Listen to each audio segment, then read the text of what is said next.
शहीद मोहतरमा बेनज़ीर भुट्टो जी 17वीं वरसी आहे ऐं 27 डिसंबर ते खेसि लियाकत बाग रावलपिंडीअ में शहीद कयो वियो। बेनज़ीर भुट्टो जेका शहीद ज़ुल्फ़कार अली भुट्टो जे नक्शे क़दम ते हलंदे अवामी लीडर बनी ऐं अवामी लीडर सां गॾोगॾु हुनजे अवाम में एतिरी त गिरफ़्त मज़बूत हुई जो हुनखे अवाम पूॼींदी हुई। बेनज़ीर भुट्टो शहीद थियण खां पोइ 3 हिसनि में पीपल्स पार्टी तक़सीम थी चुकी आहे।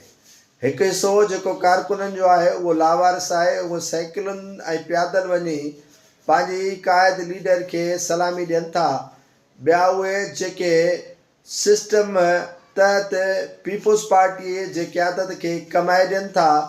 टियां उहे जेके मुख़्तलिफ़ जमातुनि मां वापसि अची पीपल्स पार्टी जो सहारो वठी अवाम ते सितम ऐं ज़ुल्म कनि था, उहे शामिल आहिनि। बाक़ी वर्कर लड़े जी को बि सार लहण वारो तयार ई न आहे। 2024 जे इलेक्शन ईअं सम्झो ॼण पीपल्स पार्टी खे झोलीअ में विधी वई।